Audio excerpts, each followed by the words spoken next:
Salam chez vous et bienvenue à votre matinale survitaminée, surcolorée. Bonjour à tous, merci de nous suivre. Nous sommes le mardi 20 novembre et aujourd'hui c'est férié chez vous, donc installez-vous confortablement, on s'occupe de vous, n'est-ce pas Marco? Ness, ma très chère voisine du matin, merci d'être avec nous avec ce joli jaune vraiment qui nous fait penser à ce lever de soleil que nous allons vivre ensemble. Mais tout de suite, sans tarder, on va à l'information avec Régis Kofi qui est déjà installé.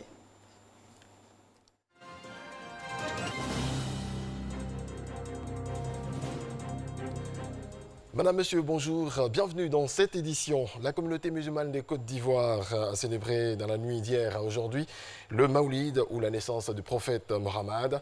Selon le Conseil supérieur des imams de Côte d'Ivoire, COSIM, les communications, prêches et autres enseignements ont lieu autour du thème « Les fondements d'une société stable selon les enseignements du messager de l'islam ».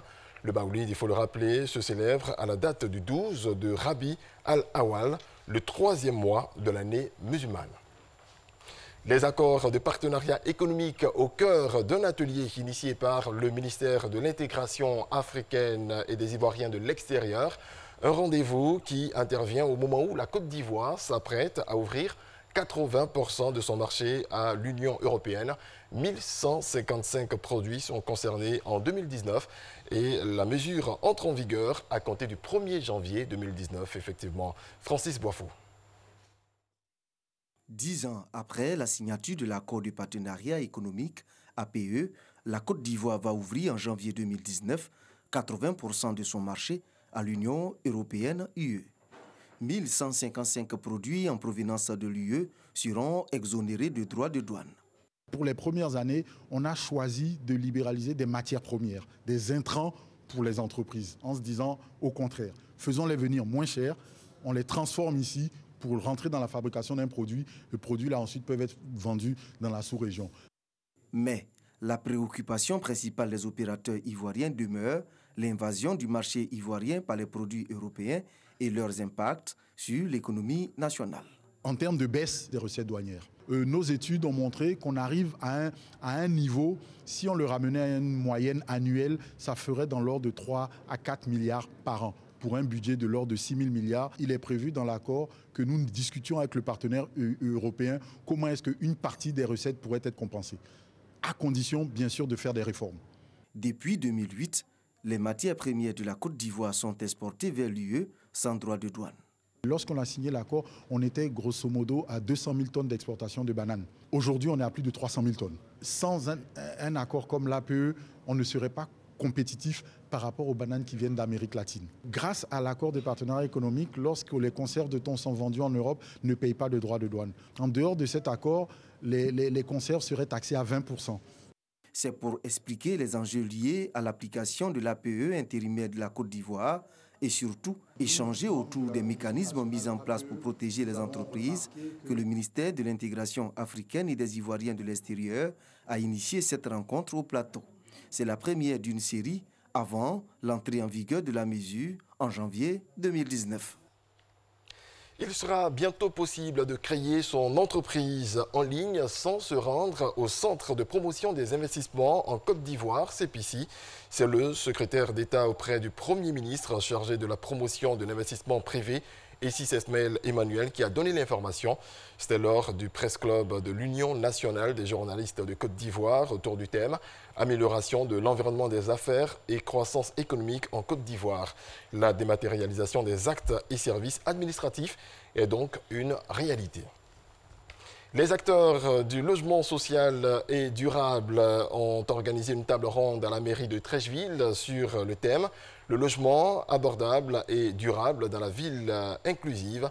L'objectif de cette rencontre d'échange est de dresser les difficultés d'ordre financier et foncier qui portent un coup au développement de ce secteur.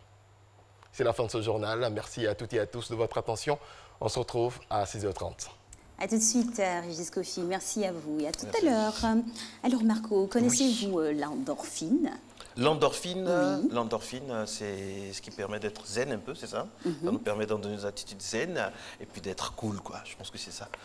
Et sachez-vous également qu'en pratiquant le sport, on arrive à sécréter cette endorphine. Oui, parce que le sport a des vertus qui nous permettent d'être vraiment calme. Ça régule la tension, donc ça a un effet sur notre bien-être. Voilà. C'est bon, j'ai réussi l'examen? Ben oui, parfait. Donc c'est cet examen également que l'on vous invite à passer avec le coach Niamki pour sécréter de l'endorphine.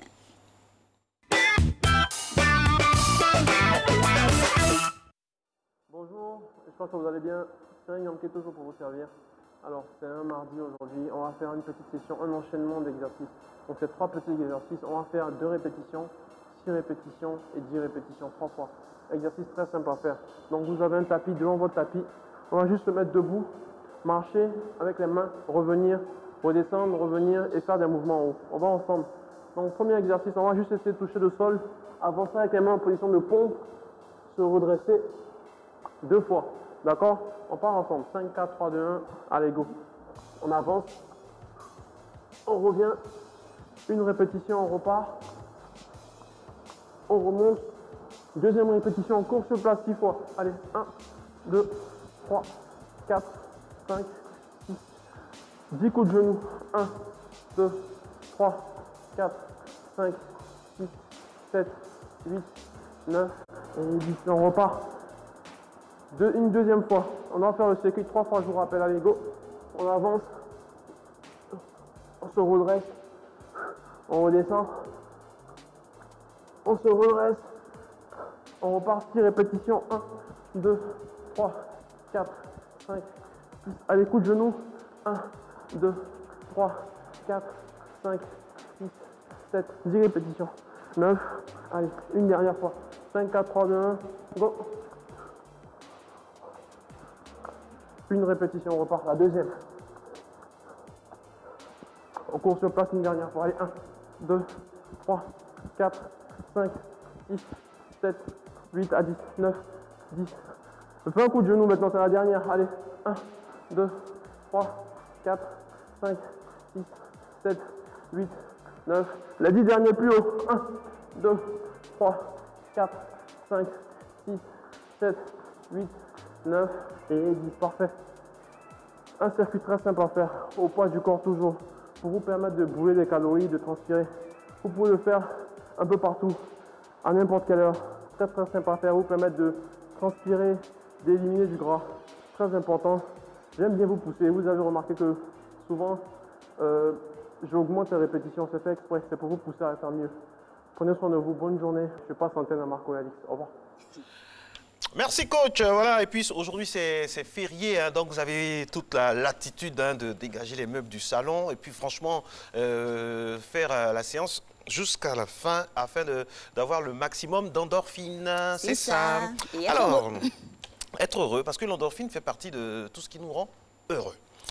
Aujourd'hui, vous le savez, mesdames et messieurs, nous sommes dans une spirale religieuse et spirituelle avec cet important moment pour toute la communauté musulmane de notre pays, parce que hier, c'était la nuit du Maoulid. Donc, nous avons le grand plaisir, dans quelques instants, de retrouver un imam, une personne érudite qui va nous expliquer un peu le sens et la portée de cet important moment-là pour les musulmans. Mais avant, le point route, c'est parti.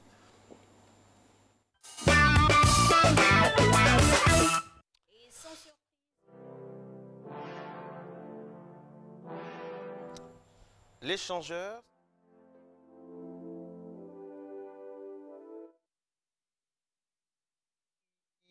Avec la complicité de notre réalisatrice Soro Félicité qui assure la réalisation toute la semaine. Voilà. Soro Félicité qui est avec nous jusqu'à vendredi. Nous allons aller maintenant voir ce qui se passe du côté de l'échangeur. Merci, voilà. Eureka. Un bel oiseau qui s'envole. Pourquoi vous riez? La ville est calme. Ah mais c'est férié. C'est férié et calme. Déjà, un jour ouvré, déjà, c'est assez calme. Donc, imaginez aujourd'hui. Ah, il y a un passant, c'est bon. Tout ça pour vous dire que c'est bon, ça va. Deuxième artère. Pont de Gaulle, assurément. Pont de Gaulle. Voilà, avec toujours le câble. Calme, il n'y a pratiquement pas de voiture. Hein.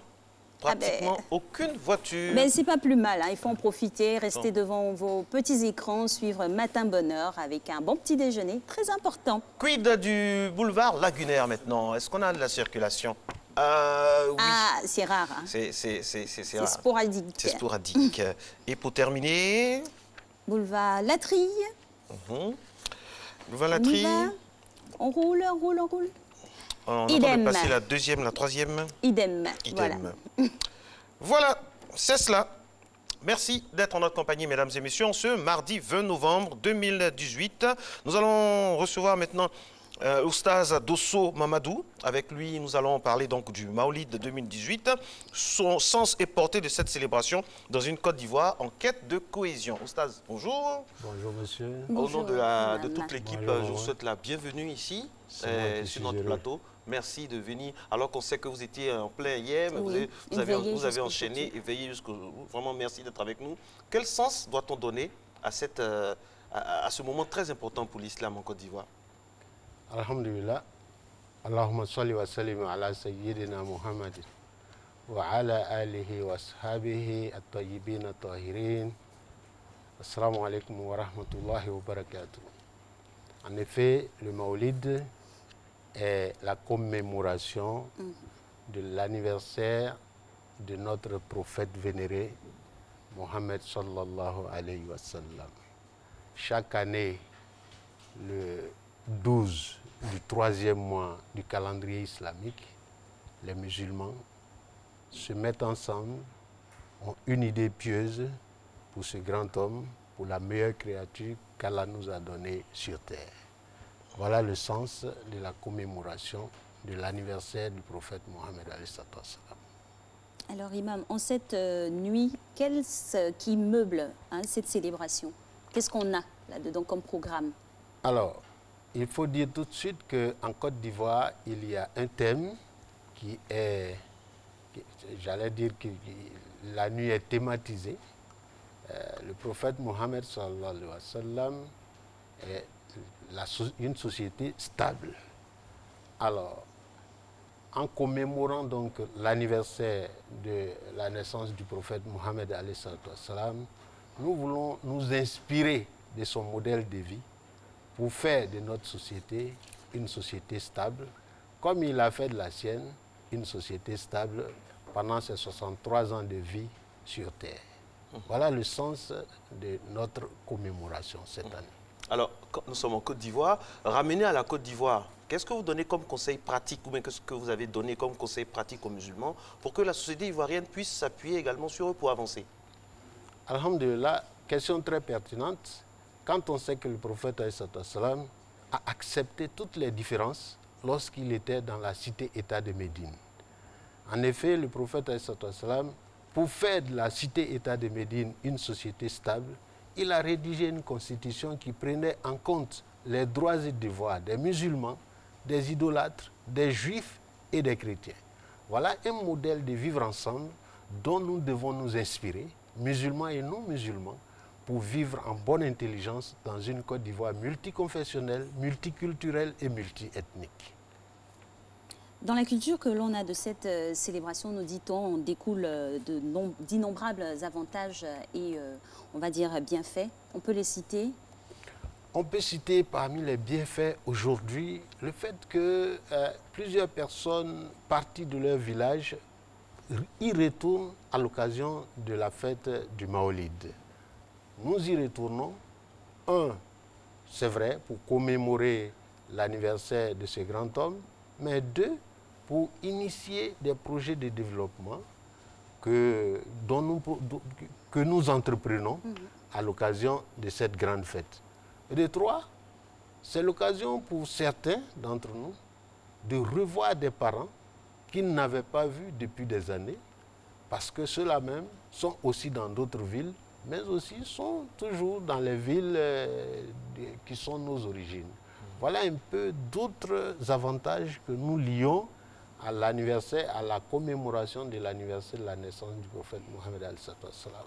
En plus, vous savez, le Hajj est un événement majeur dans la vie du musulman. Nous en profitons pour accueillir les pèlerins qui ont eu la chance d'être invités par Dieu, pour accomplir leur pèlerinage à la Mecque. Donc il faut le dire, Oustaz, c'est une vraie portée sociale du Maolid sur notre société. Pas seulement les musulmans, ça transcende tout le monde. Hein, tout le monde. Résumer un peu ce que tout le monde. Pour résumer ce que nous avons dit tantôt, c'est une occasion pour les musulmans de montrer non seulement à leurs co-religionnaires musulmans que l'islam accepte toutes les cultures, toutes les confessions religieuses. C'est une occasion aussi de montrer aux non-musulmans que quand nous n'avons pas la même foi, cela ne veut pas dire que nous sommes opposés, nous sommes plutôt complémentaires.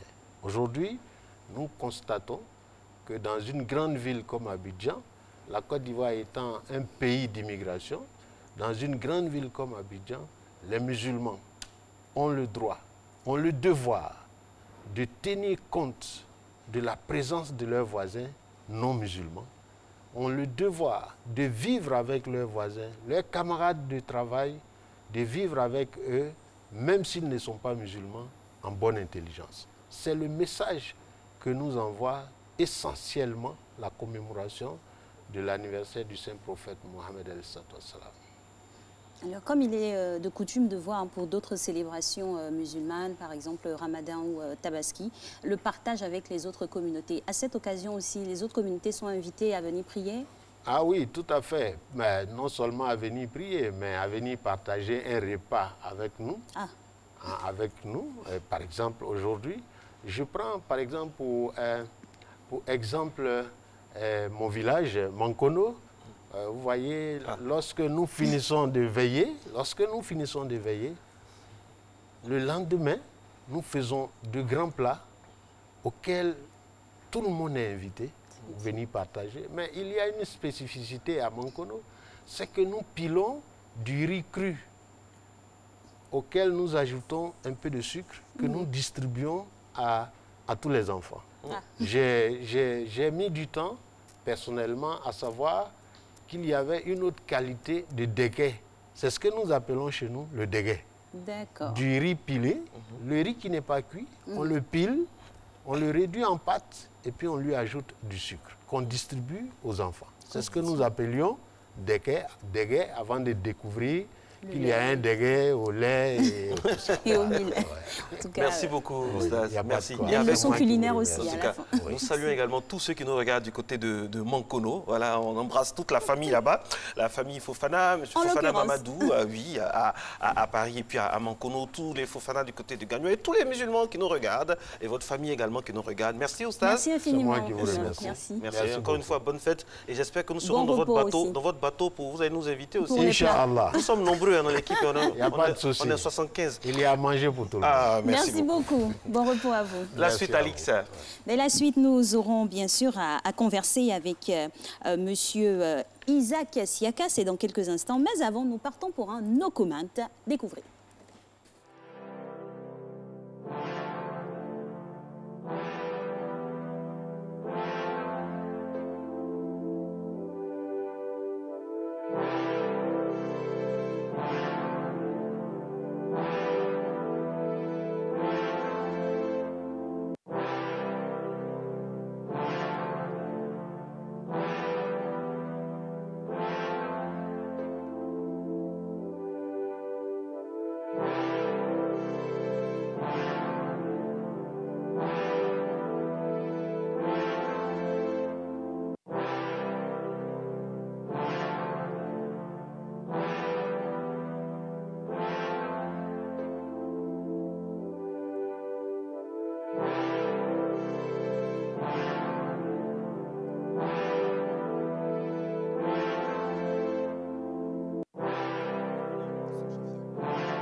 C'est dangereux. C'est dangereux, ça. Il faut faire très attention. On attire votre attention justement avec ce genre d'image-là, surtout aux parents et aux personnes matures qui sont autour de ces enfants-là.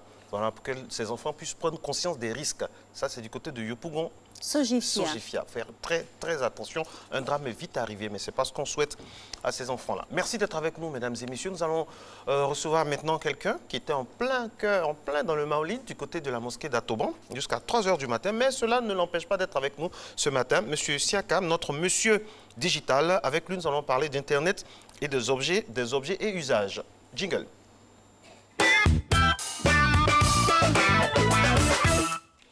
Bonjour Monsieur Siaka. Bonjour. Et bienvenue. Et puis merci en tout cas pour la solidarité. Tout de suite, hein? Non, pas de fatigué. Ah ben ça va, c'est un conquérant. Qu'est-ce qui constitue donc les objets d'Internet? Bon, Internet des objets, en fait, on appelle ça dans le jargon le IoT en anglais, c'est-à-dire que Internet des objets, Internet of Things. Okay. En français, Internet des objets. C'est-à-dire que c'est un ensemble d'objets électroniques qui sont interconnectés via Internet et qui communiquent entre eux des données qu'on peut stocker sur des bases et ensuite on les loger sur des plateformes pour pouvoir les utiliser ailleurs pour faire des prédictions, soit dans des clients, soit dans le transport, soit dans tout ce que vous voulez comme échange entre les humains. Objets connectés et autres. Voilà, connectés et autres. Alors, on est encore en train de se demander, depuis la création d'Internet, quels sont les usages au clair d'Internet? Ça sert à quoi concrètement? Est-ce que ça a évolué? Est-ce que les usages ont augmenté, diminué, ont eu plus d'ampleur? Dites-nous tout, docteur digital. Oui. Merci beaucoup, Marco. Enfin, il faut dire que le digital aujourd'hui a pris de l'emprise sur tout ce que nous avons comme usage. En effet, il y a trois grands thèmes dans le digital aujourd'hui qu'on appelle le big data, c'est-à-dire les grandes données. Ensuite, vous avez Internet des objets. Et je crois qu'il y a d'autres types encore qui sont en dessous de ça. Mais en réalité, aujourd'hui, avec par exemple Internet des objets, vous pouvez gérer le trafic, par exemple. Si vous allez au Google Earth, vous pouvez savoir à peu près où est le trafic dans la ville d'Abidjan et ensuite éviter ce trafic-là. Ça fait partie de l'Internet des objets. Ça, c'est un usage de l'Internet. Très bien. Vous voyez un peu, même pour les sportifs aussi, vous voyez qu'on peut, avec les objets connectés, on peut transmettre les pulsations, tout à votre portable, sur la santé. Voilà, qui sont stockées. Ensuite, dans le transport, on peut contrôler même des citernes de carburant qui quittent les bases à distance pour les suivre. Ça fait partie des objets. Prendre aussi les commandes d'un véhicule, c'est dangereux aussi, hein, parce qu'il y a le revers. Oui, tout à fait. Le revers, c'est vrai, mais en réalité, aujourd'hui, ils sont en train d'améliorer. Mais à un moment donné, vous n'avez plus de chauffeur dans les voitures. C'est parti aussi des objets. Parce que derrière des objets, il y a ce qu'on appelle l'intelligence artificielle, qui permet de piloter des avions ou des voitures sans chauffeur ou sans pilote de façon automatique. Là, on avait une image tout à l'heure qui nous montre un peu... Voilà, ça c'est une ville connectée par exemple. Wow. Voilà, c'est une ville connectée. Elle est connectée. Voilà, connectée. C'est Abidjan, ça. Ça, c'est Abidjan dans quelques temps, là. Allez, croise les doigts. On rêve. Oui. Tout à fait. Et ça, c'est la ville connectée. Et en général, ça peut permettre aussi de contrôler l'atmosphère. Par exemple, oui, vous pouvez passer. En fait, derrière les objets, il y a des capteurs. Oui, et ces capteurs permettent de capter la température ambiante. Le taux de pollution. Et tout le reste. Donc, du coup, on les rapatrie dans une base de données qu'on peut traiter et faire des prédictions. Ce serait une solution pour lutter contre le réchauffement? Tout à fait, c'est une solution. C'est très utile pour le changement climatique, pour contrôler le climat et dire aux gens, ne fais pas ça, ne fais pas ceci. Et voilà. À la vérité, M. Siaka, à la vérité, c'est que Internet est aujourd'hui une arme, mais il faut savoir s'en utiliser à bon escient. Tout à fait, c'est une vraie arme et on peut l'utiliser dans le bon sens comme dans le mauvais sens. Absolument. Voilà, donc en tout cas, c'est une arme qui peut nous aider vraiment à rendre notre vie quotidienne assez acceptable et bien. Et en termes de proportion d'utilisation sur le terrain, on en fait un bon usage ou un mauvais usage? Oui, on en fait un bon usage. Seulement que les objets, comme je l'ai dit, en fait, ça fournit beaucoup de données sur les personnes. Par exemple, lorsque vous avez quelqu'un qui est malade et qui doit prendre ses médicaments, avec des équipements connectés, on peut contrôler ses prises de médicaments. On a cette image qui va venir maintenant grâce au bon soin de Soro Félicité. Alors là, qu'est-ce qu'on peut faire comme commentaire? Ici, c'est le compteur, vous voyez qu'en dessous, il y a des objets connectés. Ensuite, ça passe par un réseau Internet. Et vous verrez qu'en haut, c'est le cloud, c'est-à-dire que c'est le point où on loge toutes les informations. Voilà, une base de données. Voilà, data. Et ensuite, on les traite pour pouvoir faire des prédictions. Par exemple, si vous avez un commerçant, on peut contrôler le comportement de vos clients. Vous pouvez savoir comment ils se comportent. Et tout ça. On entend par prédiction, projection aussi. Projection, voilà, projection. Mais nous, on dit prédiction. Non, voilà, prédiction. C'est-à-dire qu'on fait des prédictions sur les achats. Voilà, comment on va fournir le magasin, la clientèle. On sait un peu le mouvement des gens et un peu leur goût. À ce propos, est-ce que ce procédé, il est totalement légal? Parce qu'on rentre dans l'intimité des gens, on les épie à la limite. C'est légal. Dans la mesure où, si vous ne faites pas du mal à quelqu'un, parce que vous le prenez pour faire des prédictions en interne. Même les banques le font, tout le monde le fait parce et ce procédé a été utilisé, par exemple, il aurait été utilisé aux États-Unis pour influencer un vote et tout ça. Oui, c'était utilisé, c'était par rapport à Facebook où...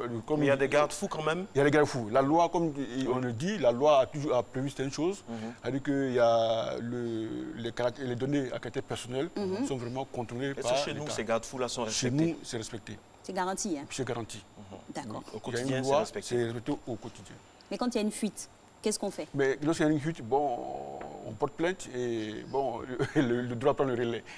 Merci beaucoup. Le droit prend le relais également sur cette émission. On a commencé avec beaucoup de retard.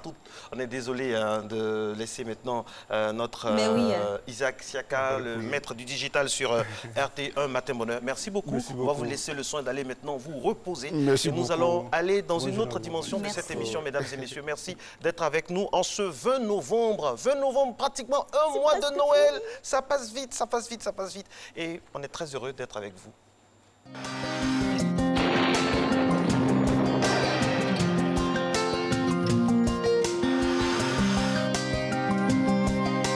Mesdames et messieurs, bonjour. La matinée sera nuageuse sur la plupart des régions du sud du pays. Des pluies sporadiques s'observeront par endroits dans ces régions. Et en allant vers la frontière nord du pays, le ciel restera également nuageux suite à une montée du front intertropical sur les régions sahéliennes.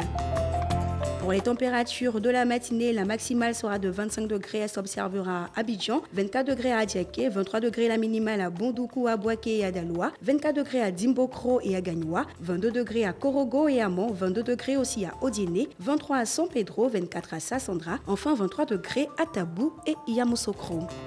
L'après-midi sera fortement ensoleillé sur la plupart des régions de la Côte d'Ivoire. La présence d'humidité et la forte insolation entraîneront beaucoup de convection nuageuse. Ainsi, les régions forestières seront sous des orages isolés, accompagnés de pluie et de rafales de vent. Le temps restera perturbé à l'ouest et au nord-ouest du pays. Les nombreux nuages présents dans le ciel se transformeront progressivement pour donner des orages accompagnés de pluie. Pour les températures de l'après-midi, 31 degrés à Abidjan et à Adiaké, 33 degrés à Bondoukou, 32 degrés à Boaké ainsi que Daloa, 33 degrés à Dimbokro, Gagnoa et Korogo, 31 degrés à Mont, 32 à Odiéné, une série de 30 degrés à San Pedro, Sassandra et Tabou et enfin 32 degrés à Yamoussoukro. Merci de nous avoir suivis. Excellente journée à toutes et à tous.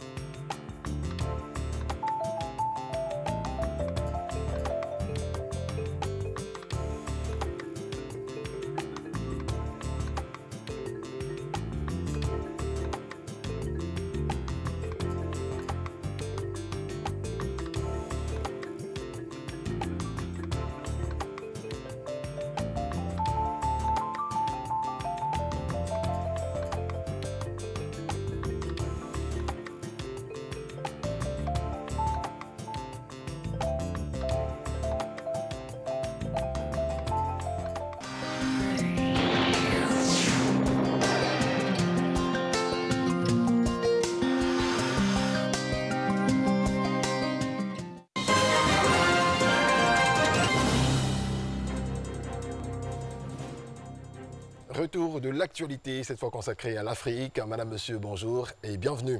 Présidentielle au Nigeria, la campagne a démarré hier lundi. Le président Muhammadu Buhari et son principal rival, le richissime homme d'affaires Atiku Abubakar, ont dévoilé leur programme donnant le coup d'envoi de la campagne présidentielle. À 3 mois du scrutin au Nigeria, les électeurs sont appelés aux urnes le 16 février prochain. Ils devront choisir leur président parmi 78 candidats. Mais le véritable duel opposera le président sortant, candidat du Congrès des progressistes, et le chef de file de l'opposition, Parti populaire démocratique. Le candidat du président sortant de la République démocratique du Congo, RDC, Joseph Kabila, Emmanuel Ramazani, a promis hier près de 50 000 milliards de francs CFA pour le développement du pays sur 5 ans en présentant son programme pour l'élection présidentielle prévue le 23 décembre prochain. À Madagascar, l'ancien chef de l'État malgache André Rajoelina, arrivé en tête du premier tour de la présidentielle, a dénoncé hier des manipulations dans les résultats officiels. Il appelle la justice à trancher. André Rajoelina a décroché 39,19% des suffrages devant l'ancien président Marc Ravalomanana, 35,29% selon les résultats publiés samedi par la Commission électorale nationale indépendante CENI. Aucun des 36 candidats en lice n'a pu s'imposer dès le premier tour en remportant au moins 50% des suffrages. Le Maroc et l'Espagne vont renforcer leur coopération sur l'immigration, une volonté exprimée lors de la première visite officielle à Rabat du chef du gouvernement espagnol, Pedro Sánchez. Devenue cette année la première porte d'entrée des migrants en Europe, l'Espagne plaide depuis des mois pour que l'Union européenne débloque des aides à destination du Maroc afin de mieux gérer les flux clandestins sur la route occidentale de la Méditerranée. Plus de 50 000 migrants sont arrivés en Espagne par voie maritime depuis le début de l'année, selon l'Organisation internationale pour les migrations, et 566 sont morts ou portés disparus. Du football mondial 2030, l'Espagne souhaite une candidature commune avec le Maroc et le Portugal. Le chef du gouvernement espagnol, Pedro Sánchez, a fait la proposition hier lundi au Maroc. Cela sera la première fois qu'il y aura une candidature entre deux continents, l'Europe et l'Afrique. 5 fois candidat malheureux à l'organisation de la compétition, le Maroc espère devenir le second pays du continent après l'Afrique du Sud en 2010 à accueillir une Coupe du Monde. Voilà, c'est la fin de ce point sur l'actualité. Merci à toutes et à tous de l'avoir suivi. On se retrouve à 7 h pour le développement de l'actualité internationale.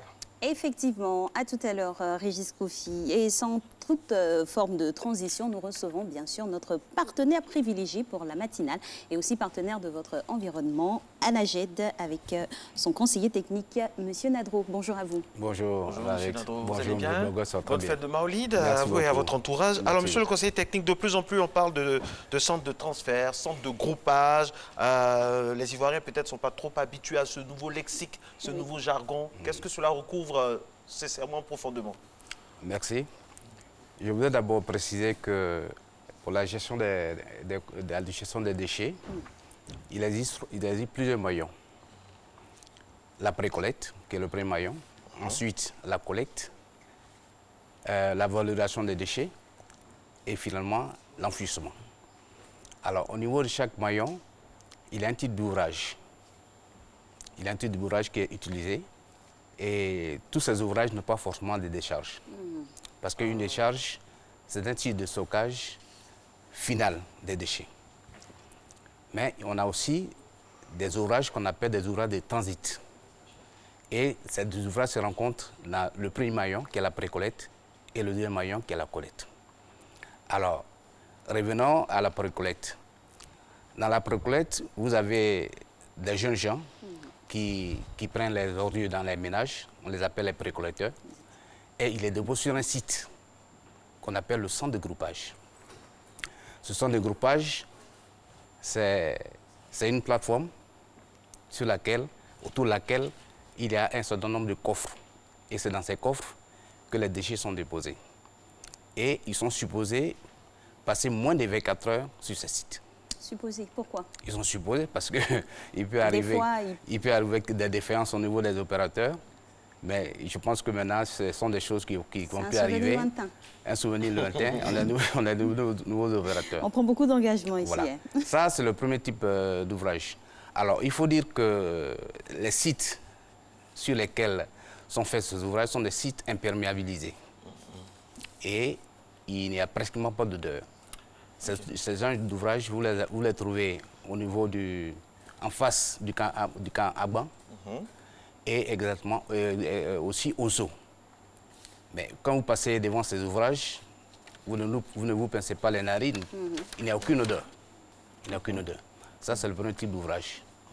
Le deuxième type d'ouvrage qu'on appelle sans transfert, on le rencontre dans le deuxième maillon, qui est la collecte.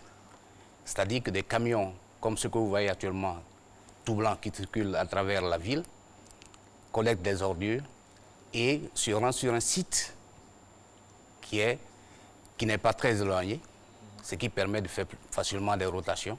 Et arrivé sur ce site, les déchets sont transvasés dans un conteneur beaucoup plus grand. Beaucoup plus grand.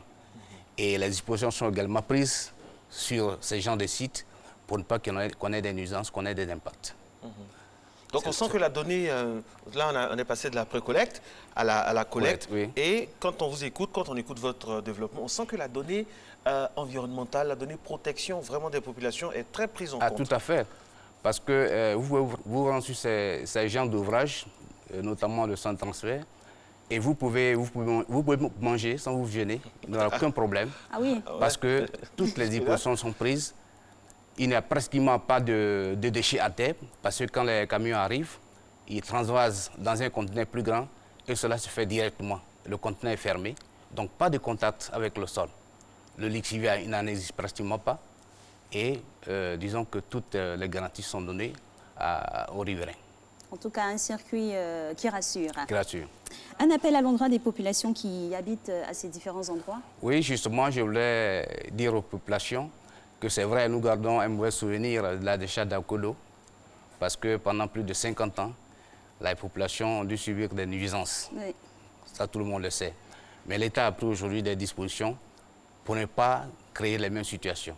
Et ils n'ont pas à s'inquiéter, des dispositions sont prises, il n'y a aucun problème sur les gens d'ouvrage. Les populations ont un peu peur. Est-ce que c'est vrai? Est-ce que vraiment Akodo, ça va vraiment faire partie du passé? C'est du passé. À partir du 15 décembre, vous verrez, Akodo sera fermé. Cette fois, c'est la bonne? Cette fois, c'est la bonne et on va commencer à faire la réhabilitation de ce site.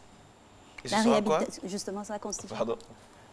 C'est la même question. La réhabilitation de ce site va consister à d'abord dégager le site, parce que vous savez que quand les déchets fermentent, il y a ce qu'on appelle le biogaz qui se dégage. Donc il faut enlever tout ce qu'il y a comme gaz, il faut enlever tout ce qu'il y a comme lixivia, il faut régaler, c'est-à-dire étaler les ordures et transformer, si possible, le site en un parc d'attractions. En un parc d'attractions? Oui. D'accord, ça fera plaisir aux tout petits. Alors au quotidien, ça donne quoi? J'imagine votre centre des opérations.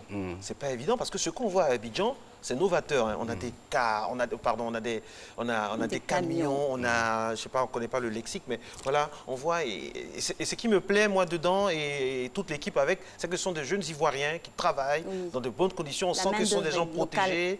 Est-ce qu'il y a des médecins, tout ça, pour venir en aide, pour les suivre? Oui. Tout est OK? Oui, ce sont quand même des sociétés très sérieuses que nous avons sélectionnées. Donc tous les agents ont une assurance. Ce n'est pas comme dans le passé. Et ce que je voulais préciser, c'est que tous les précollecteurs qui avaient des charrettes, qui avaient des tricycles, seront pris en compte. Seront pris en compte par ces entreprises. Donc à l'avenir, nous allons l'annoncer officiellement, mais il n'y aura plus d'encaissement au niveau des ménages et ils vont travailler pour le compte de ces entreprises-là. Ah ben ça fait rêver tout ça. Eh bien les dames, qu'est-ce qu'on fera pour les dames? Mais c'est pareil, elles seront également prises en compte. Ah mais ça c'est sûr qu'elles auront un grand sourire aujourd'hui. Monsieur le conseiller technique, vous savez que, bon, il y en a qui parlent, mais Mathé Moneur, quand on vient ici, on dit tout et on tient. Parce qu'après on va, on ne veut pas qu'on dise qu'on est grouillon, on va suivre. Un aussi devant la maison de la télévision, on a dit c'est ici. Qui, de façon récurrente, se plaignaient, tout ça, seront prises en compte. Vous nous avez dit à Akodo, on croit, les femmes. On croit, les jeunes hommes aussi. Elles seront prises en compte. Les charretiers, tout ça, seront prises en compte. C'est magnifique, ça. Tout à fait. Vraiment, voilà. En tout cas, c'est à féliciter. Tout à fait. Merci. Et quelles sont vos projections? J'imagine que la NAGED a des projections dans le futur, à court, moyen et long terme. Bon, la projection que nous avons, c'est de pouvoir collecter au moins 90% des déchets. Ça, c'est déjà la première chose à faire. Actuellement, c'est à combien? Nous sommes à 70%. Ah ben, c'est et monter jusqu'à 90%. Mais notre objectif n'est pas d'enfuir tous ces déchets. Parce que, comme on l'a dit la dernière fois, ces déchets ont de la valeur. Ont de la valeur et conformément à l'économie circulaire, il est question de les valoriser. Donc, valoriser le maximum des déchets afin que ce qui arrive à l'enfouissement soit les déchets ultimes. C'est ça notre objectif. Donc, pour poursuivre sur cette même lancée, à quand la sensibilisation aux populations pour le tri? Mais la sensibilisation a commencé. Il y a un plan de communication qui est en train de se dérouler. Ça a commencé depuis le 3 novembre. Spécifiquement pour le tri, parce que sur d'autres cieux, on voit des couleurs en fonction des différents déchets et tout ça. C'est pas encore nous attendons, ici effectif. Niveau, hein? Ouais, nous attendons. On va continuer à rêver et tout ça, mais voilà. Ça va y arriver, même dans les pays développés. Bon, le tri à la source, ce n'est pas encore évident. mais je pense qu'on va y arriver. Ça fait partie de nos objectifs. D'accord. Et à l'intérieur du pays, comment on fait? Ah oui. Bon, à l'intérieur du pays, pour le moment, nous avons 4 villes qui sont couvertes. On a Korogo, Yamoussoukro, Bouaké et Sambiro qui sont couvertes. C'est le même dispositif mais là-bas? Ce n'est pas le même dispositif. Mais nous allons très bientôt lancer des appels d'offres pour pouvoir prendre en compte beaucoup plus de villes. Justement, dans les projections, tout Voilà, le territoire, tout le territoire sera couvert. Tout à fait. D'accord. Donc, Et les opérateurs locaux seront prioritaires à l'intérieur du pays. Merci. Ça, c'est une très, très bonne information. Il Ouais. faut faire la promotion des opérateurs locaux. J'imagine oui. que c'est comme ça Ouais. que ça va booster aussi la consommation Tout parce à que fait. tout le monde aura un temps soit peu de moyens. Tout à fait. Ça, c'est bien. Ça, c'est bien. Alors, donc, ça, c'est concernant de façon globale. Maintenant, au niveau sectoriel, il y a des endroits clés qui sont les vitrines de notre pays, par exemple. Est-ce que vous traitez le plateau de la même manière que Gonzagueville? Comment ça se passe? Est-ce qu'il y a des spécificités inhérentes à chaque secteur? Bon, disons qu'en matière de traitement d'ici d'Abidjan ou bien de l'intérieur du pays, il n'en fait pas réellement de distinction. Déchets, c'est déchets. On ne favorise pas certaines communes à d'autres. Mais vous savez que si je prends le cas du VGE par exemple, quand même c'est... Le VGE, c'est le boulevard Valérie Giscard d'Estaing, pour ceux qui nous regardent de l'extérieur. C'est la porte qui nous Voilà, mène c'est la porte dans Abidjan, et qui nous fait sortir aussi. Et ça, pour ce quartier, pour cette rue-là, nous avons quand même un traitement spécial. Un traitement spécial. Le plateau également, Cocody également.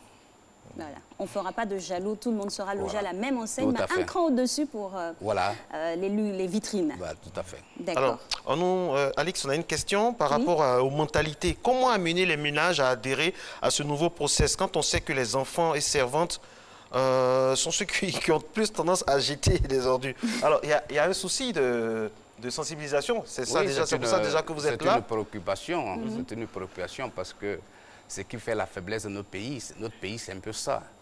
Les pays qu'on envie, qu'on trouve très propres, c'est parce qu'il y a le civisme qui règne dans ce pays. Et il nous appartient de sensibiliser encore la population, mais on ne va pas s'arrêter à la sensibilisation. Nous allons également réprimer. Et ce sera de quel ordre la répression, la phase répressive? C'est dans quel ordre? Qu'est-ce qui va se passer? On aura droit à quoi aux sanctions? Mais pour les sanctions, ça peut aller jusqu'à la prison parce que il n'y a pas longtemps, dans le quartier d'Abou Baoulé, il y a peut-être une semaine, on a pris des gens qui ont déversé des déchets et ces gens-là, ils sont encore au 34e. Ah bon? Ah oui. Parce que on rigole plus là. Les choses ont changé. Ouais. Ah oui, donc vous voulez me dire, monsieur le conseiller technique, que si on surprend une femme à Bromacoté en train de verser l'eau après sa lessive, elle va aller au commissariat? Tout à fait. Tout à fait. Donc c'est plus un geste anodin. Il faut réfléchir. On va envoyer nos équipes sur le terrain pour vérifier ça, parce que ça va se faire. Ce serait un changement révolutionnaire dans notre pays. Mais ça a commencé.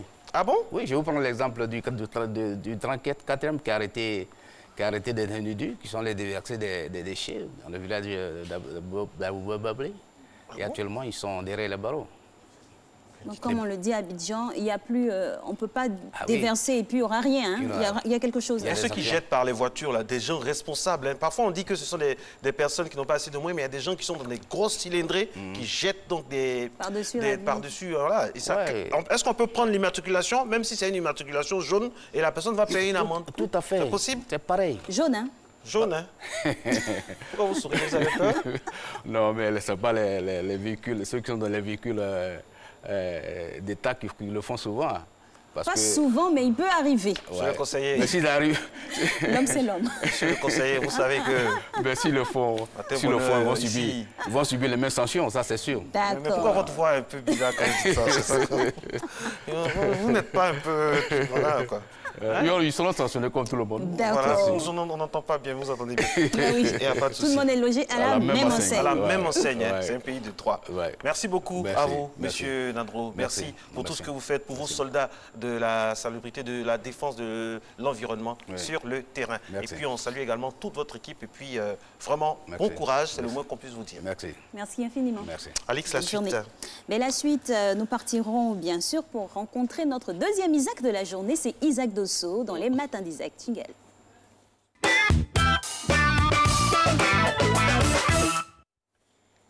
Eh oui, c'est pas Isaac, moi c'est pas Isaac, moi c'est Bilal. Bilal, ce matin c'est Bilal. Quand je suis en Bouboué, le chapeau noir, c'est Bilal et je suis avec Asta.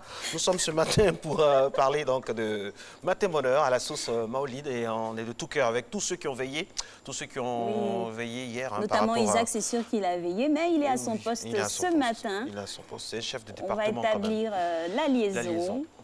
Isaac, coucou Isaac, est-ce qu'on vous entend avec Carlton, avec Nessie, avec...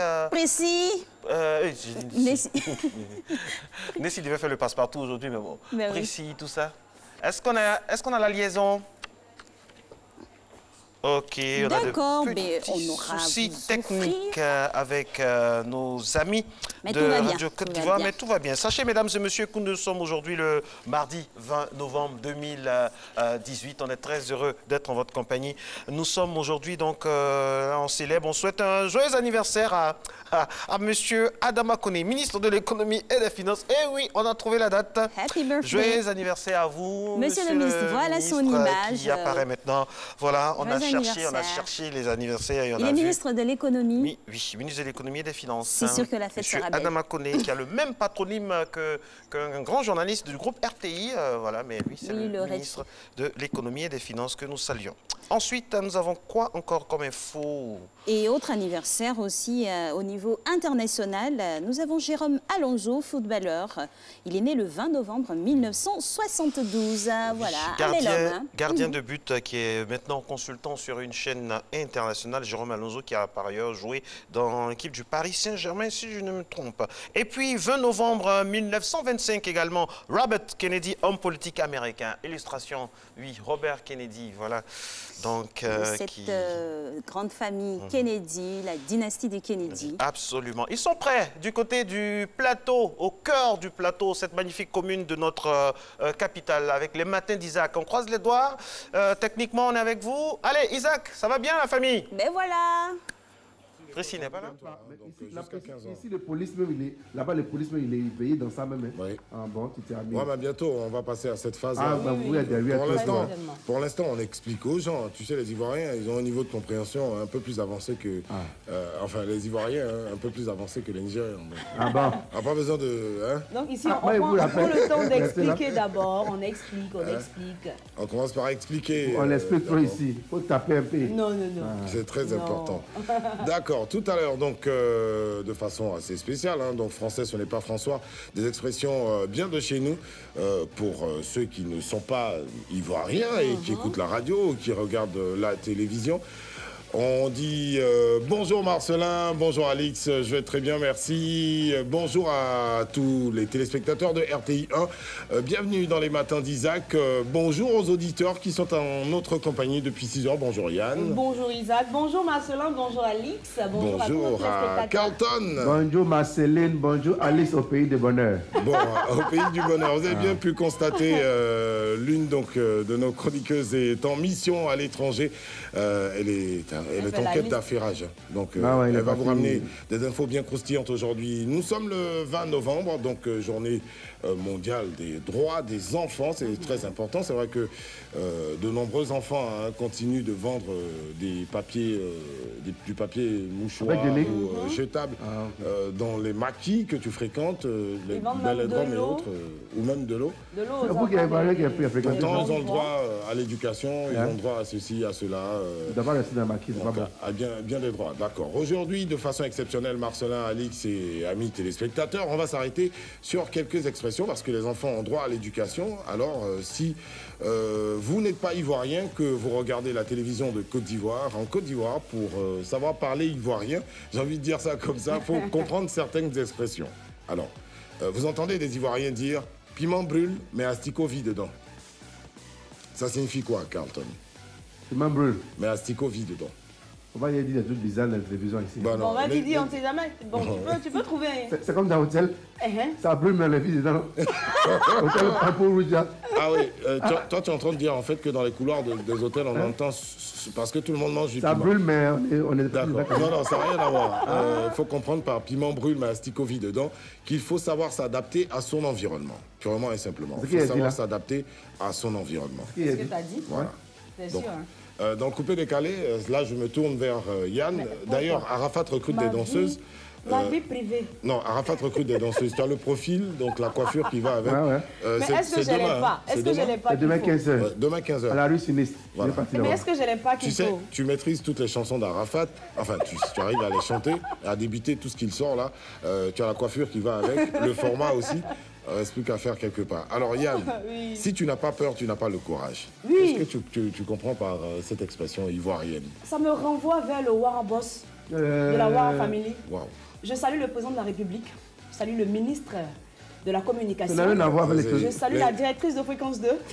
Vous saluez Marceline aussi, vous saluez Alex aussi. Si vous n'êtes pas ivoirien, que vous entendez donc cette phrase-là, si tu n'as pas peur, tu n'as pas le courage, il faut avoir connu la peur pour devenir courageux. Effectivement. Simplement. Il faut avoir connu la peur pour devenir courageux. Voilà. Si tu n'as pas ce matin, tu peux faire matin bonnet et puis le matin les ans. Normal. Ouais, il faut être insomniaque pour faire... les deux là. Pourtant, moi, je suis un gros dormeur en la matière. Et j'imagine que les deux à la téloche aussi, ça doit être pareil. Le poisson vit dans l'eau, mais on peut le noyer. Ah, voici une expression. Bien de la psychologie. Le poisson vit dans l'eau, mais on peut le noyer. Tu as déjà entendu dans une chanson? Ouais. Toi, tu es... ça me rappelle un homme de maquis. Tu peux être un grand soulade, un grand truc, mais on peut te saouler avec une bouteille. C'est bien ça. En français de France, j'ai envie de dire à malin, malin et demi. Donc, simplement, il faut entendre. Ah, c'est ça que ça veut dire quoi. Et puis, ne dites pas, très chers parents, nous nous arrêtons sur ces quelques expressions où on essaie de corriger. Donc, dans cette séquence française, ce n'est pas François. Des fautes de langue, donc, parce que c'est vous qui impulsez la bonne façon de s'exprimer à vos enfants. Hein. Si vous exprimez mal, papa va m'épuiser de l'eau à la cuisine, alors que c'est au robinet que l'enfant va recueillir de l'eau.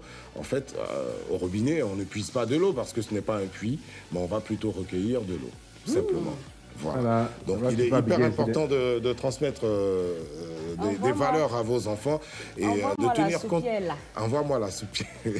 Ouais, ça c'est la tante de la Soléfia. si. Et on va revenir donc sur les droits des enfants. Hein. Donc les droits de l'enfant consacrent les garanties fondamentales à tous les êtres humains. Donc le droit à la vie notamment, le droit à la dignité à travers la protection de l'intégrité physique et mentale, la protection contre l'esclavage, la torture et les mauvais traitements. Les enfants ont des droits civils, donc notamment le droit à l'identité. L'enfant naît, vous ne lui faites pas un extrait de naissance. Je ne sais pas comment vous fonctionnez. Si vos parents avaient fait ça pour vous, je ne suis pas très sûr qu'on vous aurait identifié. Tu sais, Isaac, souvent, il y a des parents même qui n'ont pas d'extrait de naissance. Bon, après... Peut-être que vous... Mais il y a eu les audiences foraines pour rattraper tout ça, donc... Tu sais que pendant la petite histoire, pendant les audiences foraines, il y a des parents qui allaient se cacher dans la brousse. Bon, après... Tu vois Oui. Après... Bon, il y en a qui sont faits vraiment pour la brousse, mais sinon, les audiences foraines, on a pris le temps d'expliquer à tout le monde qu'on n'allait pas les étrangler. Ce n'était pas pour compter le nombre de moutons pour les mettre en cage. Il fallait bien être identifié parce que c'est vrai, on vous appelle Monsieur Quadio, Monsieur Conan ou Monsieur Vakassa ou je ne sais pas trop. Voilà, on vous identifie par un nom, un prénom parce que tout est mentionné sur un extrait de naissance ou un jugement supplétif. C'est un vieux mot, ça, jugement supplétif. Ça, c'est sur les thèmes contre le tribunal de première instance. Tribunal de première instance, c'est bon là. En tout cas, Marcelin, on espère que vous aussi, vous parlerez donc des droits des enfants. C'est hyper important. Refusez d'acheter des papiers jetables donc avec les enfants. Quand vous êtes dans le maquis, demandez-leur de rentrer chez eux. Voilà, gentiment. Ou raccompagnez-les pour voir qui sont leurs parents. Il faut interdire les enfants de venir boire dans ma kiss, ne pas les adjouer. C'est très important. Et à l'époque, dans les discothèques, on regardait les pièces d'identité avant de laisser. C'était 18 ans au moins. Maintenant, il y a les enfants Android, on ne connaît plus qui a 18 ans. C'est vrai qu'aujourd'hui, à 16 ans, les enfants, ils ont la barbe et ils font 1m80. Tout ça. Avec les coiffures, tout ça, donc automatiquement, ça fait qu'on se fait. Il faut arrêter le travail des enfants, les francs bleus, là. C'est barbe, mais c'est un petit, les 15 ans. S'il y a moyen d'exiger, en tout cas, des pièces d'identité à l'entrée de certains espaces, allez-y. Ne vous gênez pas, très chers propriétaires. Et puis, si vous n'êtes pas ivoirien, que vous entendez piment brûle, mais asticovie dedans, il faut savoir s'adapter à son environnement. Voilà, on était en direct sur RTI 1, on est toujours en direct sur Fréquence 2. On a un sujet à proposer à nos auditeurs et ceux qui réagissent aujourd'hui, tiens, ce sont les enfants de nos auditeurs. Voilà. Alors le sujet est quel message l'enfant que vous êtes souhaite adresser à ses parents? Quel message l'enfant, bon, Marcelin et Moi, Alix sont deux grands enfants, donc ils vont adresser aussi des messages à leurs parents. Marcelin, ton boubou là aujourd'hui, là, vraiment, tout récemment, un Yoruba veut donner toi une place à Ikeja. Tu connais pas là, c'est un bon quartier de Lagos. Hein. Voilà, on dit de laisser les vestes. Boubouté, voilà. Bon, allez, merci Marcelin, merci Alix, merci à Matin Bonheur. On se retrouve mardi prochain pour un autre décrochage dans le genre. Les matins d'Isaac, ça se poursuit sur Fréquence 2. On a de la musique pour arroser tout ça. Qu'est-ce qu'on a prévu? Voilà, merci beaucoup. Merci l'équipe d'Isaac Dosso et sa matinale. Carlton, c'est normal, hein, c'est normal. Les origines, là, ça nous rattrape toujours. Hein. On veut pas, voilà quoi. C'est ça l'Afrique qui gagne également, n'est-ce pas? Bien sûr, et ils en parlaient dans l'émission tout à l'heure. Aujourd'hui, c'est bel et bien la Journée internationale des droits de l'enfant. Rien n'est plus important que de bâtir un monde dans lequel tous nos enfants auront la possibilité de réaliser pleinement leur potentiel et de grandir en bonne santé. Et il y a une pensée pour tous ces enfants qui souffrent des affres du travail. La Côte d'Ivoire mène un grand combat contre le travail des enfants avec vraiment le soutien, le lobbying de Madame la Première Dame, Madame Dominique Ouattara, donc, qui abat un travail avec toutes les autorités afférentes à ce concept là. Bon courage à toutes ces personnes et puis que l'enfant soit au centre de toutes les préoccupations sociétales de notre pays. Très bien dit, Monsieur Marcelin. La suite, très chère Alix. Mais la suite dans quelques instants. Oui, Asta vous annoncera dans quelques instants le retour de Régis Kofi pour le Flash Inter. Mais avant, on a quand même encore quelques informations, notamment la citation du jour qui est de Monsieur Bernard Blin-Dadier. Qui va très bien, qui nous faisons un gros coucou, nous l'embrassons. Évitons les infox comme ça a été le cas la semaine dernière. Bernard Blin-Dadier, le temps ne tient jamais compte de ce qui se fait sans lui. Oui, voilà, le temps ne tient jamais compte de ce qui se fait sans lui. Il faut être patient. Il faut avoir la patience de tous les instants. Oui, vous le répétez chaque jour. Il faut insister, comme on le dit. C'est exister. Voilà. C'est tout. C'est tout. On part donc pour, on va dire, le spot publicitaire. Et puis, voilà, Régis Kofi sera là pour le Flash Inter.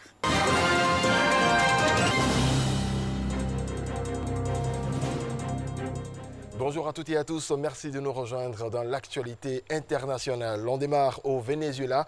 La lutte contre l'insécurité se renforce. Une application permet de survivre à l'insécurité. Alors que leur pays s'enfonce dans la crise, les Vénézuéliens doivent élaborer des stratégies pour faire face à une insécurité grandissante. Pana, une application pour smartphone, fournit ainsi une escorte aux conducteurs en détresse. En France, le ministre de l'Intérieur, Christophe Castaner, appelle au dégagement des dépôts pétroliers et les sites sensibles. Cette déclaration intervient après 3 jours de mobilisation des Gilets jaunes dans la France entière. Hier lundi, les forces de l'ordre ont évacué dans le calme les derniers Gilets jaunes qui bloquaient le pont d'Aquitaine à Bordeaux depuis 3 jours. Le ministre de l'Intérieur, Christophe Castaner, que nous écoutons à présent. J'ai demandé au préfet et à l'ensemble de nos forces de sécurité de veiller à dégager systématiquement, méthodiquement, sans confrontation, les dépôts pétroliers et les sites sensibles. Depuis cet après-midi, nous avons commencé. 3 dépôts pétroliers ont été libérés. Valenciennes, La Rochelle, la Palisse, qui sont 3 sites qui étaient occupés et qu'aujourd'hui nous retrouvons en fonctionnement. Ce soir, demain, nous poursuivrons cela toujours en demandant à celles et ceux qui manifestent de libérer le libre accès à ces dépôts pétroliers. Ensuite, avec l'utilisation évidemment proportionnée des forces de l'ordre. Alerte rouge après une nouvelle éruption du volcan de Fuego au Guatemala. Les autorités guatémalaiques ont déclenché une alerte rouge hier après une nouvelle éruption du volcan de Fuego. Le 3 juin dernier, il faut le rappeler, une coulée de lave dévalant du cratère a fait plus de 200 morts et 235 disparus. La Station spatiale internationale a fête ses 20 ans. L'acte de naissance de l'ISS date du 29 janvier 1998. Ce jour-là, 16 pays signent à Washington les accords de coopération pour concevoir, construire et utiliser l'avant-poste orbital. Coût 100 milliards de dollars. Américains et Russes sont depuis le début des partenaires fondamentaux de ce qui est le plus grand projet spatial au monde. C'est la fin de ce point sur l'actualité internationale. Merci à toutes et à tous de votre attention. On se retrouve demain dès 6 h. Merci beaucoup Régis, merci à vous également d'être notre compagnie réalisation de cette émission. Bien sûr, Soro, félicité. Dernière ligne droite de ce rendez-vous, nous allons parler donc droit, les successions, qui peut succéder, comment s'opère le partage entre les héritiers, toutes ces questions qu'on se pose lorsqu'on a des soucis. Eh bien, on va essayer de sous-tendre cette assertion ou du moins ces pistes donc de sujets avec notre élément thématique et puis on se retrouve juste après avec Maître Koné Kiyobien qui est là.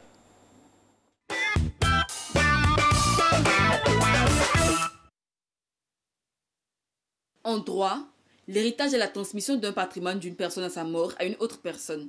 L'héritage, c'est ce que quelqu'un laisse à ses ayants droit après son décès. L'héritage, en fait, c'est la façon de léguer ses biens à ce qu'on appelle à ses héritiers. À la mort du chef de famille, qui sont les véritables héritiers? Quelle est la place des enfants dans l'héritage?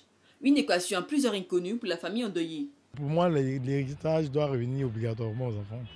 Parce que c'est les héritiers légitimes, hein, je pense. Et la loi dit que l'héritage revient aux parents les plus proches vivants. Donc pour moi, il y a pas de, cette question ne se pose pas. Ça doit revenir aux enfants, c'est une obligation. Les problèmes que pose l'héritage doivent être résolus à travers un testament clair et concis du vivant du légataire. Est-ce que l'héritage doit revenir obligatoirement aux enfants? Je dis pas question. Ça dépend de l'état d'esprit dans lequel se trouvent les enfants au moment où l'héritage arrive. Si les enfants sont de très bas, on ne peut pas leur accorder l'héritage. Si les enfants ne sont pas de bonne moralité, au moment où l'héritage arrive, on ne peut pas leur donner l'héritage. Il y a des traditions qui exigent que l'héritage revienne à d'autres personnes, voilà, selon les dispositions traditionnelles. Voyez-vous, de nos jours, nous avons beaucoup constaté que lorsque l'héritage revenait à d'autres personnes, à part les enfants, et dans plusieurs cas, dans beaucoup de cas, les enfants sont livrés à eux-mêmes et ils n'ont aucun soutien. Les questions d'héritage restent et demeurent des sujets sensibles et très délicats en Afrique. La façon de gérer les biens du défunt divise très souvent la famille. En Côte d'Ivoire, par exemple, chez les peuples Akan, avec le régime matriarcal, les enfants du défunt n'ont pas le droit de citer sur l'héritage. Le testament situe plus ou moins la paternité ou encore à qui l'héritage appartenait. Comment éviter ou résoudre les problèmes que pose l'héritage, c'est en laissant un testament. C'est le seul document qui peut tirer au clair tout. Sinon, sans testament, c'est des batailles juridiques à n'en point fini. Par le testament, et aujourd'hui avec l'avancée de la technologie, même faire des vidéos, le testament peut se faire par écrit ou par vidéo pour moi. C'est ce qui peut résoudre ce problème. En Afrique, l'héritage semble inspirer de plus en plus un grand désenchantement au sein des familles, car les guerres familiales autour des héritages sont foudroyantes. Des relations brisées, des vies détruites. Et pourtant, il suffit de privilégier le bien-être des enfants et de la veuve en évitant de les priver de leurs droits légaux. Et voilà, retour avec Maître Koné Kiyobien. Bonjour à vous, Maître. Bonjour Alix, bonjour Marco. Tout de suite, à quel moment parle-t-on de succession? La succession, c'est naturellement, on évoque ce mot qu'en cas de mort. Pour qu'on parle de succession, il faut un événement. Et l'unique événement qui peut ouvrir une succession, c'est la mort. Ce qui exclut la situation des personnes disparues et des personnes absentes. En fait, quand on dit les personnes absentes, on pense que c'est la personne qui n'est pas là aujourd'hui. Non. C'est la personne dont on ne sait si elle est vivante ou elle est morte et qui a cessé de paraître à son domicile depuis un certain temps. Maintenant, le disparu, c'est aussi la personne qui a cessé de paraître à son domicile depuis un certain temps, mais dont la vie était en danger la dernière fois qu'on la voyait. Seulement, on ne sait pas si elle est vivante ou si elle est morte. En ce moment, on ne peut pas ouvrir de succession. Seulement, la succession s'ouvre au moment où on sait, on connaît le décès, la date du décès, on a vu le corps. C'est à partir de cet instant-là qu'on peut dire on ouvre la succession de la personne. Justement, vous avez dévancé un peu. Où et quand s'ouvre-t-elle? C'est pratiquement et concrètement cette succession. Bon, en droit ivoirien, la succession s'ouvre au dernier domicile du défunt. C'est-à-dire, si vous avez vécu un peu partout dans le monde, votre dernier domicile est le lieu où on ouvre la succession. Et il arrive des moments où des personnes ont des biens un peu partout dans le monde. Quel que soit le lieu d'emplacement de vos biens, c'est le dernier domicile du défunt qui est compétent, du moins, qui est le lieu qu'on reconnaît en droit comme étant le lieu de l'ouverture de la succession pour l'ensemble des biens. Ah, ok. Oui, pour l'ensemble des biens. Et il arrive des moments où on se demande, mais la personne a des biens situés dans tel pays, dans tel autre pays. Mais en ce moment-là, il faut reconnaître que la législation qui va s'appliquer, du moins s'il y a des actions en nullité, des actions en reconnaissance de certains biens, des actions en recherche de certains biens, ou bien des contestations qui naissent, vous ne pouvez pas aujourd'hui, parce qu'une succession est ouverte à Abidjan, et que vous savez que la personne a un enfant en dehors du foyer qui se trouve à Paris, aller devant un tribunal parisien pour aller annuler la filiation ou bien ainsi de suite. Non, tout se passe au tribunal du lieu où s'ouvre la succession. Si vous pensez que un de parmi vous n'est pas héritier ou bien certains biens sont contestables, des donations peuvent être contestées, ainsi de suite, en ce moment-là, c'est toujours à ce tribunal-là qu'il faut venir faire des actions et non ailleurs. D'accord. Et sa composition, elle est faite de quoi? En général, quand on parle de succession, justement, la question est intéressante. On pense toujours aux biens à partager. Mais n'oubliez pas, la succession aussi contient les dettes. C'est pourquoi souvent les gens courent, ils voient une masse successorale importante, mais quand on leur donne le montant des dettes, bon, certains reculent. Ça refroidit. Or, lorsque vous prenez les biens, mais vous prenez aussi les dettes. Et très souvent, les biens doivent servir à payer les dettes. Maintenant, si vous avez accepté cette succession-là, que les biens ne suffisent pas pour payer les dettes, vous les supportez. Quand même. Bien sûr. Ouais. Sauf si vous avez fait un bénéfice d'intention. Il y a d'autres modalités qui permettent d'accepter que les actifs, mais ça, c'est des spécificités juridiques que seul le temps, si le temps nous le permet, peuvent être abordés. Ah, Johnny Hallyday, tu m'entends? Ok. Oui. Qui a qualité pour succéder? Qui a qualité pour succéder? Au moment de la succession, au moment de l'ouverture de la succession, d'abord, la première qualité pour succéder, il faut être descendant de celui dont on veut hériter, ou bien ascendant, ou collatéral, ou conjoint survivant, selon les cas. C'est-à-dire qu'il faut avoir un lien avec la personne, soit parce qu'on est son descendant, parce qu'on est son ascendant, ou bien on est son collatéral, ou bien on est son conjoint survivant. On peut donner des précisions sur ces différents en fonction, termes lorsqu'on arrivera sur l'ordre de succession, en ce moment, on vous dira quelles sont les spécificités. Et on est arrivé à l'ordre de succession. Donc... non, il faut expliquer. Pour succéder, il faut être vivant. Okay. Il faut exister au moment de la succession. C'est-à-dire être conçu au moins. D'accord. Être conçu au moins. Ensuite, naître vivant et viable. C'est très important, être conçu au moins. Au moins. Depuis, naître vivant et viable. Parce qu'en droit ivoirien, comme on le dit, bon, c'est un principe, c'est un vieux principe. Hein. L'enfant conçu est réputé né chaque fois que son intérêt l'exige. Une personne qui décède, et avant le 300e jour, avant le 180e jour, selon les calculs qu'on fait sur la période légale de conception, un enfant naît. On se rend compte que la période à laquelle, la date de sa naissance, fait penser qu'il a pu être conçu du vivant de celui dont il doit succéder. En ce moment-là, cet enfant est un successible, est un héritier, mais à condition qu'il naisse vivant et viable. C'est-à-dire s'il naît avec une malformation qui empêche de vivre, en ce moment, il ne peut pas être considéré comme héritier. S'il naît mort, s'il était mort-né, il ne peut pas hériter. Maintenant, il faut exister physiquement, il faut être soit né déjà, ou bien être conçu vivant et viable. Et quand vous dites qui peut succéder, il y a des personnes nées, vivantes et viables, mais qui ne peuvent pas succéder. C'est ce qu'on appelle les cas d'indignité. Des enfants peuvent être empêchés d'avoir accès à la succession de leurs géniteurs pour des causes bien précises que la loi prévoit et a retenues. Le cas de personnes qui ont été soit auteurs, complices ou co-auteurs, co-auteurs ou complices de la mort ou bien de tentatives d'assassinat sur la personne. C'est-à-dire qu'il a tenté d'éliminer leur géniteur. Ou bien quelqu'un qui, par ses actes, a été condamné, pour ces faits-là, ou bien qui a posé des actes contraires à la dignité, ou bien qui a posé des actes qui ont tendu à délapider cette succession-là. dans ces conditions-là, on peut dire que la personne peut être déshéritée. Seulement, il y a toujours des exceptions au principe. En cas de pardon de celui dont il a succédé, la personne peut être reconnue comme héritière. Et ça rejoint l'enfant prodigue. Il prend sa part de succession, il va la dilapider. Quand il rentre, son père dit « Moi, je t'accorde mon pardon, festoyons ». En ce moment-là, celui-là peut être considéré comme encore héritier. L'indignité est, qu'on appelle, effacée. D'accord. Alors, comment s'opère le partage? Le partage, c'est l'une des parties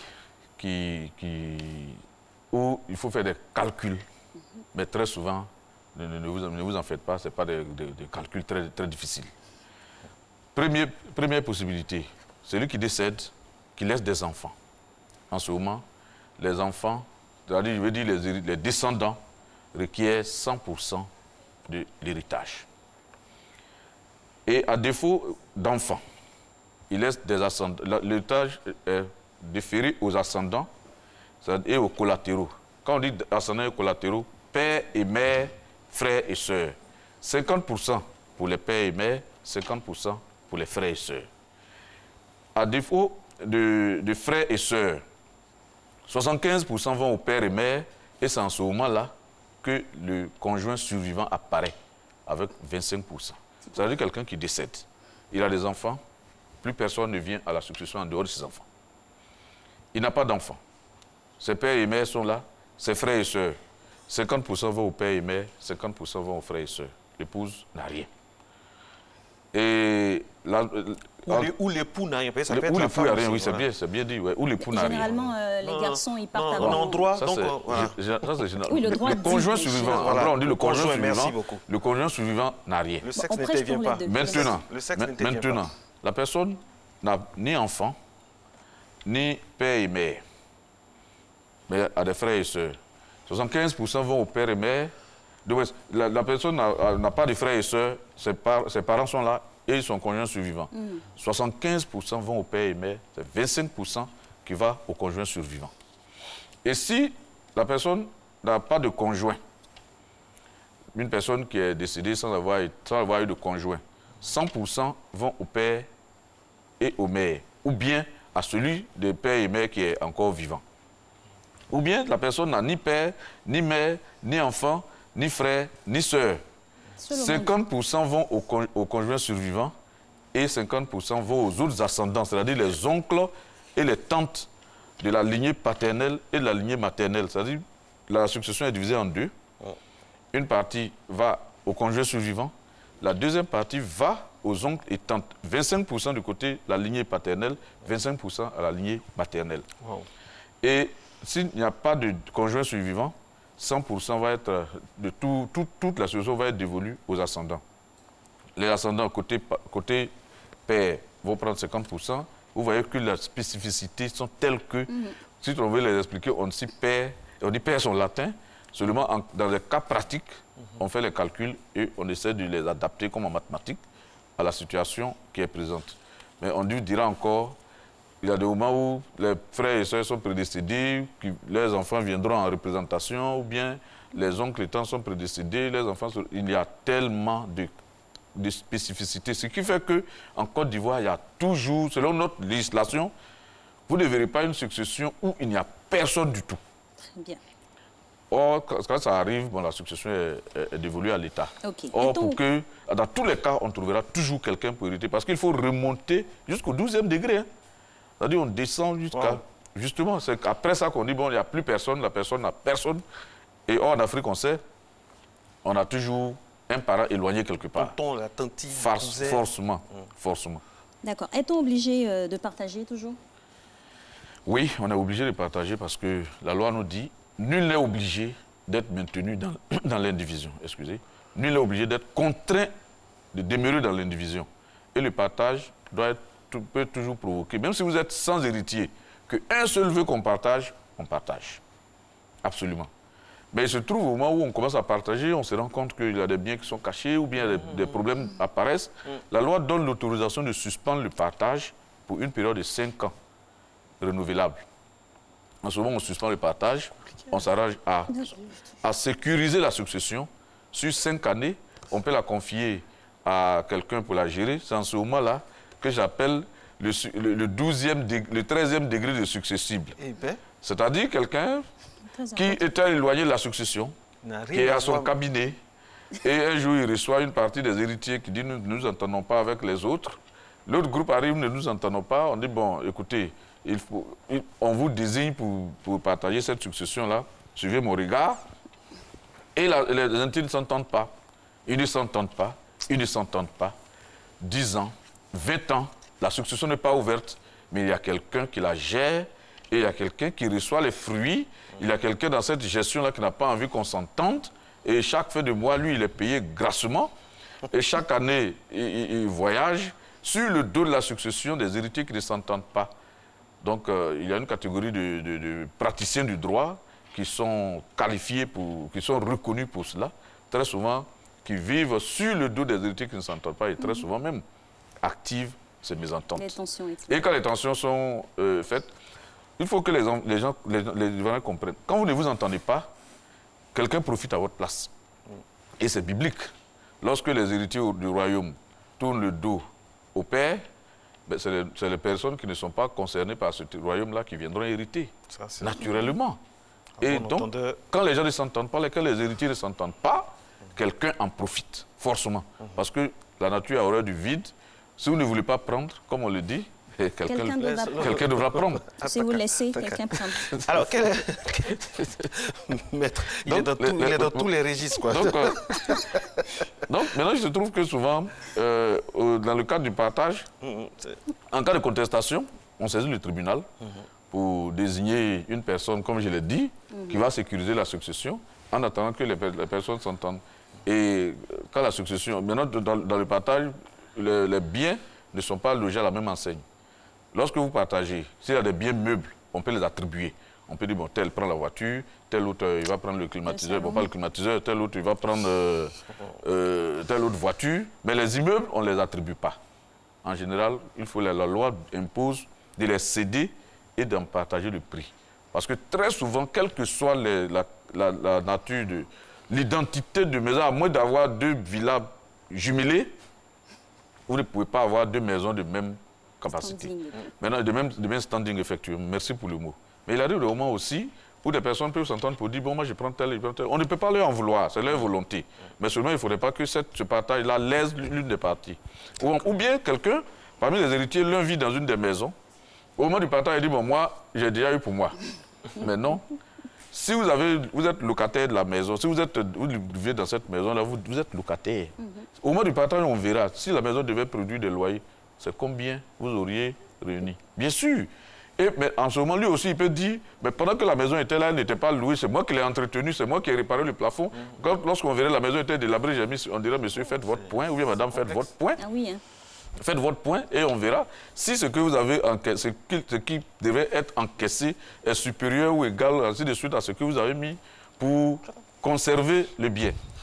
Donc, autant de spécificités pour pouvoir arriver au partage. Quand on vous écoute, c'est complexe, hein, ça fait peur. Bien sûr, la succession, c'est très complexe. C'est complexe. Alors, quelle est l'incidence des testaments et donations entre ce qu'on appelle en droit les vifs? Les donations entre vifs? Entre vifs. Bon, en fait, les testaments, j'ai entendu tout à l'heure quelqu'un qui dit, pour régler la question, il faut faire un testament. Ça ne règle pas tout, hein? Non, le testament ne règle même. Quand je vois des personnes qui disent, bon, je vais céder mes biens par testament à mes enfants. Oui, ou des fois, maintenant, je vais t'enlever du testament. Bon, je cède mes biens par testament à mes enfants. C'est quand vous dites, bon, le poisson vit dans l'eau, pour parler comme les Ivoiriens. Le poisson vit dans l'eau. Mais on peut le noyer. Bon, on peut le noyer, c'est autre chose.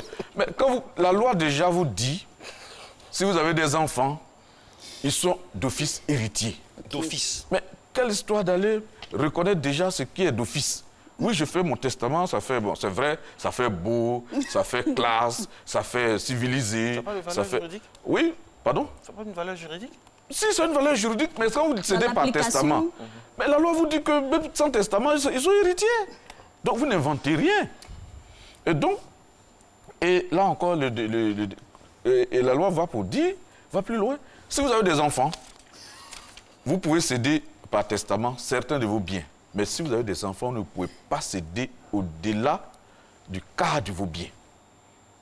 vous ne pouvez pas céder au-delà du quart de vos biens. Au-delà du quart? Oui, bien sûr.